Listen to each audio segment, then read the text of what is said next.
And so today I invite all parts of you to be here.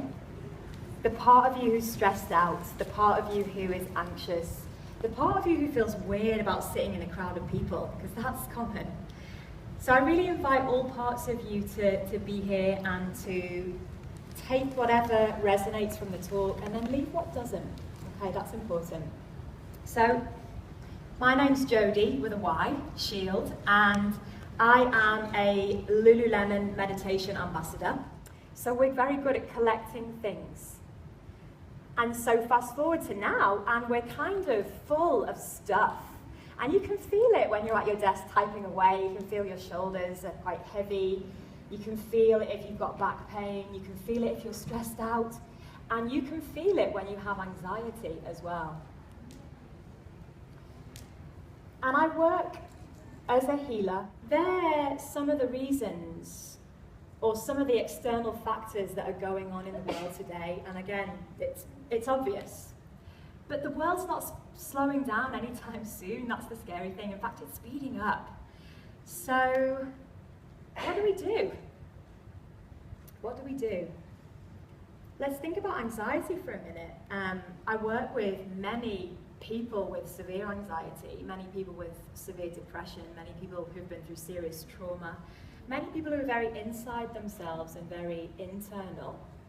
And really kind of what I've found is that there are a few different reasons as to why we struggle with anxiety, or why we suffer with anxiety. One of which is actually parental, but it's not about blaming the parents anymore because, well, we don't need to blame our parents anymore, but we have inherited lots of stuff from our parents, okay? So one of the reasons why some of us have anxiety is because it's genetic, which means it's passed through the genetic information. And so that's that. The other reason is because we have long-term stress. When a lot of us suffer with long-term stress, that then promotes anxiety. Things like unhealthy living and eating habits, of course. But I have to say that really the main reason why we have anxiety is because of all of this old information. And I'll briefly go through it very quickly again, just for those who didn't get it. But in essence, we're walking history books. We've experienced lots of things in our lives. We all have in this room, by the way. There's nobody who hasn't experienced anything. We've all experienced stuff. And so we have all of this old information, old memories, old emotion that's kind of like stacking and stacking and stacking and stacking inside of us. And when it gets to the top, or even when it gets halfway, it creates fear inside us. It creates fear, it creates limiting beliefs, things like, you know, I'm not good enough, I'm not pretty enough, I'm not intelligent enough, if I try I'll fail, it's not safe to be here, stuff that really holds us back in our lives. So really, what I really believe to be true is, of course, many different things and medications and stuff can help with anxiety, but if you want permanent change, you've really got to look inside and start to release some of the baggage. And I like to call it emotional baggage, because that's a nice term. And you can actually buy bags with emotional baggage on them from the School of Life, if anyone's interested. So we're kind of carrying around our emotional baggage a lot, without realizing it. And look, a lot of what I'm saying to you now, it might scare you a little bit, and that's okay. It's all right, or it might just... Know that even though, well, especially because you're in a big group today, when we do some tapping together as a group, you will start to release some emotional disturbance or emotional charge that you're holding on to. So just because I'm doing a demo, you will be up for releasing some stuff, which is good. It's good. Doesn't mean you're going to have a meltdown or anything, don't worry. But it's just good to start tapping, and it's good to do it in a space like this because you're going to feel the effects of it. Okay, so I'm not going to explain too much about tapping, although it really is about neutralizing the emotional charge around something. That's why it's so good when working with anxiety, because when you get into an anxious state, you know, everything takes over and you just lose all rational sense of thought, especially if you then go on to have a panic attack. So this is kind of how it works, okay? If you just want to have a think for a minute, couple of seconds even. Is there anything that you're struggling with at the moment in work? Is there a presentation you've got to give? Is there a piece of work you've got to do? Is there a PhD you're working on? Is there a series of videos you need to record? There must be something, whatever, have a think about something in your life at the moment that you are struggling with. Is it a difficult conversation with your boyfriend or girlfriend? Is it a difficult conversation with your boss? Are you asking for a pay rise? Have a think it's good for you to have a think and connect to something that you're struggling with now, actually. If you're kind of sitting there going, oh my God, I can't think of anything, that's okay. That's okay. You'll still release some stuff. But if there is something that is particularly visceral and front of mind, just imagine that you can kind of connect into it, okay? Now, what we do is rate it as well. That's quite a good thing to do. So from a scale of 0 to 10, I want you to rate how anxious you feel about the thing. Or if you can't tune into the anxiety here because you're in front of a group, have a guess. Have a guess. So 10 being the most anxious I feel about this thing, and 0 being, well, probably wouldn't be a 0, otherwise you wouldn't have thought of it. But yeah, have a think about how anxious you feel about whatever this thing is. So again, could be a difficult conversation that you're going to have with your boss. Could be, I'm feeling really anxious about this thing I've got to do. I'm so so worried about it. worried about it. But I accept myself anyway. I accept myself anyway. Or at least I'm willing to try. Or at least I'm willing to try. That's good. Even though I'm feeling really anxious about everything I've got going on. It's not just one thing. It's so many things. But I accept who I am and how I feel. Good. So you basically start a round of tapping with the karate chop point, just as we're doing here, and you repeat a line 3 times, okay? Then you grab 2 fingers, and I want you to tap on the beginning of either eyebrow, just gently with 2 fingers like this, okay? Yeah? And then we shorten what we're saying, and we kind of talk about it, basically. So repeat after me again. I'm feeling anxious. Yeah? Next point is the side of the eye. So where that bone curves just around the eye, just here, yeah? I've got so much going on. Good. Next point is just gently underneath the eye here. Just gently underneath the eye here, yeah. We're tapping energy meridian points, by the way, and it's unblocking the emotion as we go along. So I've got so much going on. Good. Top lip. It's so many things. Chin, and I'm feeling really anxious about it.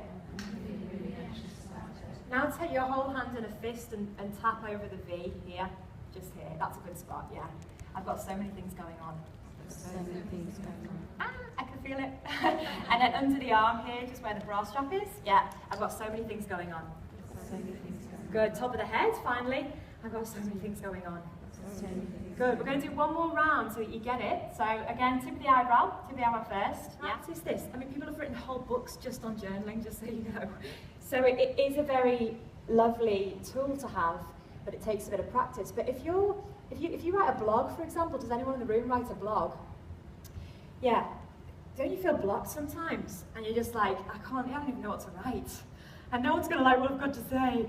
Okay, when you start journaling though, it will start a flow of thinking and creativity and energy that will just come through. In any creative process, journaling's the number 1 thing that people, when you're writing a book, for example, people always say, journaling is the number 1 thing that helps you flow. So when you're anxious and you just need to empty your brain, just write.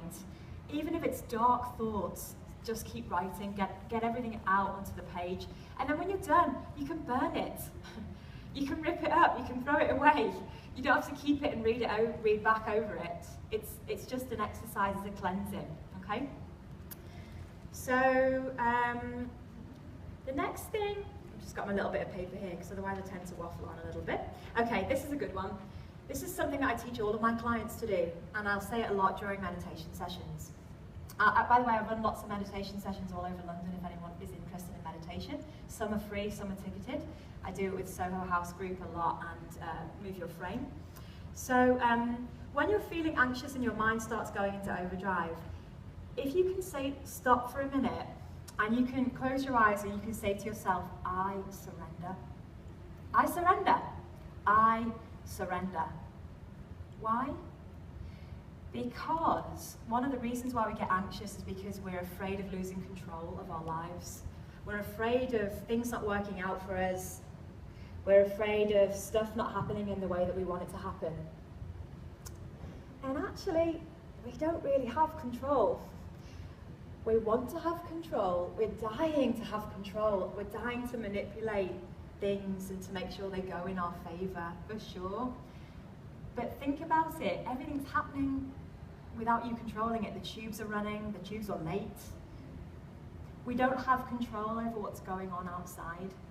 So it's like, when you say to yourself and to the world, I surrender, you're not saying I give up, or you're kind of saying I let go, but you're not saying I'm letting go and losing control. You're saying I surrender. I surrender that crazy thought, that monkey mind that's just going round and round and round and round and won't stop. I surrender that. I just want peace for a minute, and I surrender my thoughts. And 9 times out of 10 for most of the anxiety sufferers I work with, just by having that tool handy, it really does work. So whenever anything's going wrong for me in my life, I'm just like, I surrender, I surrender. And something happens, it gives you a little bit of space, and in that space, something magic happens. It could be anything. Okay, so I surrender is a really great tool. Okay, the next one is,